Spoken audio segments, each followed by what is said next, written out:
Hi, today we are going to learn homogeneous coordinate system. So homogeneous coordinate system required क्यों है? अगर आप ये देखें कि कोई पॉइंट है, अगर आपको उसको ट्रांसलेट करना है, उसके बाद उसको रोटेट करना है, तो ट्रांसलेशन में आपने तो यहाँ एडिशन परफॉर्म किया था और रोटेशन में क्या है, मल्टीप्लिकेशन परफॉर्म किया था. तो इन दोनों को एक यूनिफाइंग नहीं कर पाएंगे हम.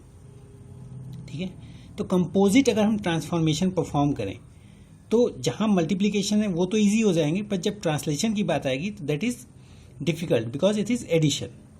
तो होमोजीनियस कोऑर्डिनेट सिस्टम क्या करता है, किसी एक ही पॉइंट पे, ठीक है, एक न्यू कोऑर्डिनेट सिस्टम हम जनरेट करते हैं. जैसे ये एक्स एक्सिस है, ये वाई एक्सिस है और एक हमने डब्ल्यू एक्सिस लिया है. ठीक है, और इसका मीनिंग क्या है कि अगर ये पॉइंट है एक्स कॉमा वाई, इसको ऐसे वर्टिकली, मैंने डब्ल्यू एक्सिस लिया है, ऐसे डब्ल्यू एक्सिस वर्टिकली है, इसकी वैल्यू अगर हम इंक्रीज करते जाएं एक फैक्टर से, तो एक ही पॉइंट पे कई वैल्यू हम जनरेट कर सकते हैं. जैसे अगर कोई पॉइंट पी ऑफ एच जो है 4,2,2 अगर हमने इसमें लिया है, इसको हम एक्स वाई और डब्ल्यू से रिप्रेजेंट करते हैं. So that is also equivalent to 8,4,4.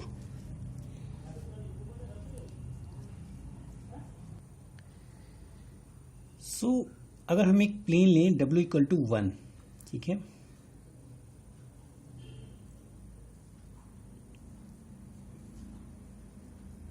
This is W equal to 1. तो इसमें हमने एक वैल्यू ले ली X by W, Y by W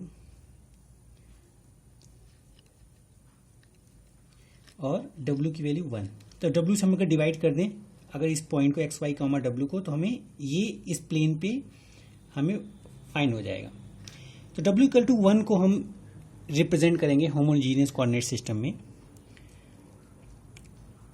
तो उसमें बेनिफिट क्या है? तो बेनिफिट ये है कि आप कंपोजिट ट्रांसफॉर्मेशन जो है आप परफॉर्म कर सकते हैं.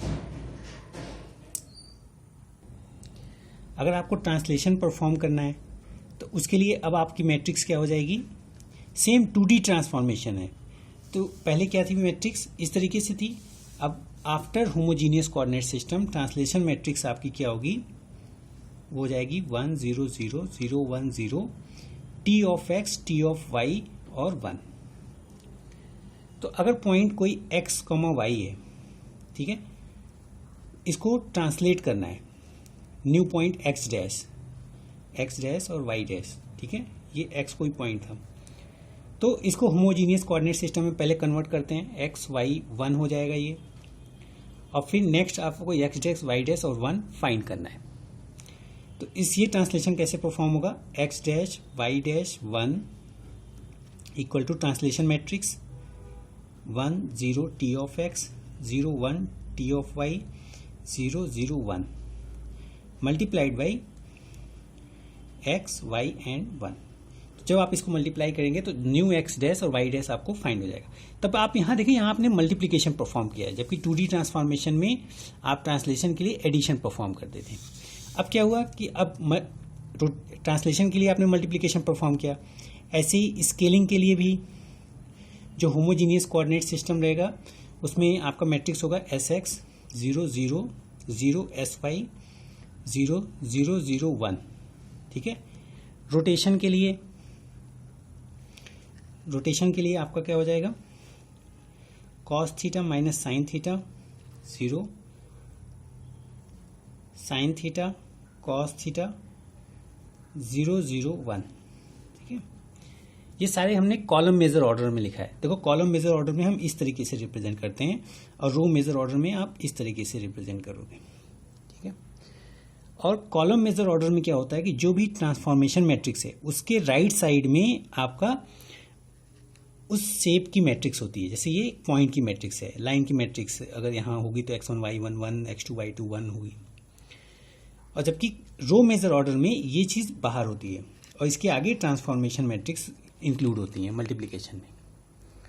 सो होमोजीनियस कोऑर्डिनेट आपको क्या बेनिफिट देता है कि यूनिफाइंग रिप्रेजेंटेशन फॉर ट्रांसफॉर्मिंग. तो अगर आपको कोई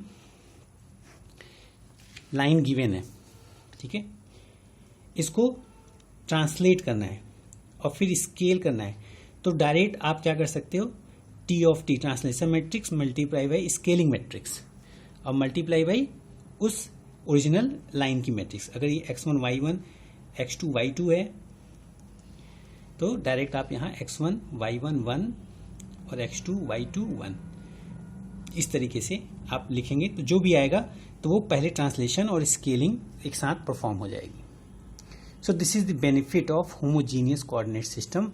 This is also 2D transformation. ठीक है, थैंक यू।